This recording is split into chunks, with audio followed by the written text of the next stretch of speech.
America అధ్యక్షుడు Donald Trump Ukraine అధ్యక్షుడు Vladimir Zelensky మధ్య వైట్ హౌస్లో జరిగినటువంటి సమావేశం తీవ్ర ఉద్రిక్తతలకు దారితీసింది.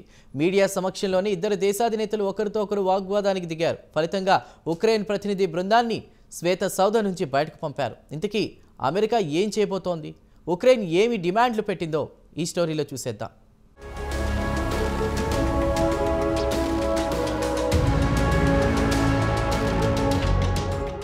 అమెరికా అధ్యక్షుడు డొనాల్డ్ ట్రంప్, యుక్రెయిన్ అధ్యక్షుడు జెలెన్స్కీ మధ్య వైట్ హౌస్లో జరిగిన మీటింగ్ భారీ ఉద్రిక్త వాతావరణాన్ని క్రియేట్ చేసింది.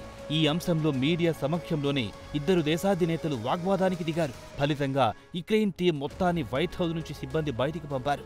ట్రంప్ అధ్యక్షుడిగా బాధ్యతలు స్వీకరించిన తర్వాత జెలెన్స్కీతో భేటీ అవ్వడం ఇదే తొలిసారి. ఈ సమావేశం ప్రారంభంలో ఇద్దరు నేతలు షేక్ హ్యాండ్స్ ఇచ్చుకొని చిరునవ్వులు నవ్వారు. అయితే రష్యా యుక్రెయిన్ యుద్ధంలో పరిష్కారానికి దౌత్య మార్గం అవసరమని అమెరికా ఉపాధ్యక్షుడు జేడీ వాన్స్ కామెంట్ చేయడంతో పరిస్థితి ఒక్కసారిగా మారిపోయింది.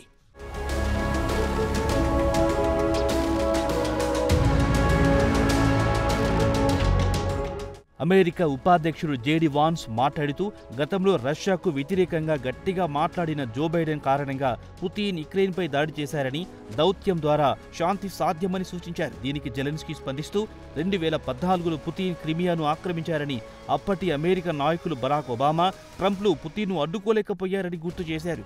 ఈ సమావేశానికి ముందు కూడా అమెరికా అధ్యక్షుడు ట్రంప్ జెలెన్స్కీ దుస్తులపై సెటైర్లు వేశారు. ఆ తర్వాత చర్చలో భాగంగా జెలెన్స్కీ మాట్లాడుతూ, భవిష్యత్తులో తమపై రష్యా ఏదైనా దురాక్రమణలకు పాల్పడితే రక్షణ కల్పించాలని ట్రంప్ను ఒత్తిడి చేశారు. ట్రంప్ ఉపాధ్యక్షుడు జేడీ వాన్స్లకు ఈ అంశంపై ఒత్తిడి తేవడం ఆగ్రహం తెప్పించింది.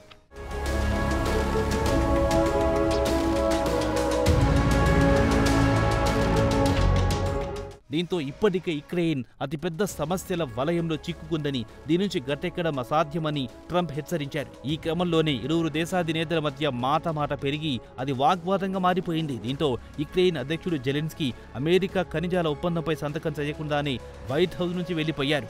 వైట్ హౌస్లో వ్యాఖ్యలపై వాన్స్, జెలెన్స్కీ మధ్య వాగ్వాదం మీద మీడియా ప్రశ్నలకు సమాధానం ఇవ్వలేదు.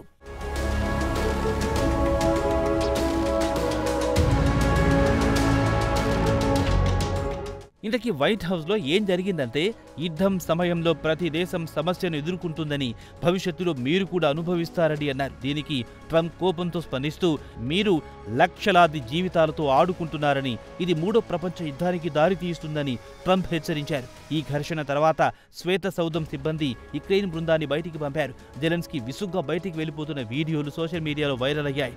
ఈ సంఘటన తర్వాత యుక్రెయిన్ అమెరికా సంబంధాలపై ప్రశ్నలు లేవనెత్తబడ్డాయి. రష్యా యుక్రెయిన్ యుద్ధం పరిష్కారం కోసం అమెరికా ఆధ్వర్యంలో చర్చలు ముమ్మరంగా జరుగుతున్నాయి. ఈ సమయంలో వైట్ హౌస్లో జెలెన్స్కీ అలా గొడవ పెట్టుకునేలా మాట్లాడడం, అందులోనూ అమెరికా అధ్యక్షుడు ఉపాధ్యక్షుడితో వ్యవహరించిన తీరు అందరినీ ఆశ్చర్యపరిచింది.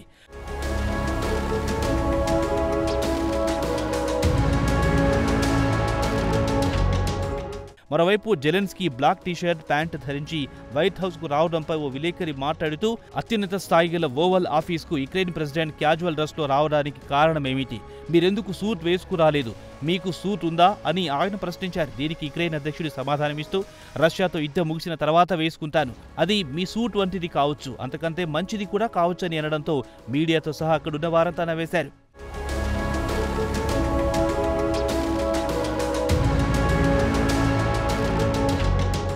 2022లో రష్యా యుక్రెయిన్ యుద్ధం ప్రారంభమైనప్పటి నుంచి జెలెన్స్కీ సాధారణ ఆలివ్ గ్రీన్ రంగు దుస్తులు మాత్రమే ధరిస్తానని అన్నారు.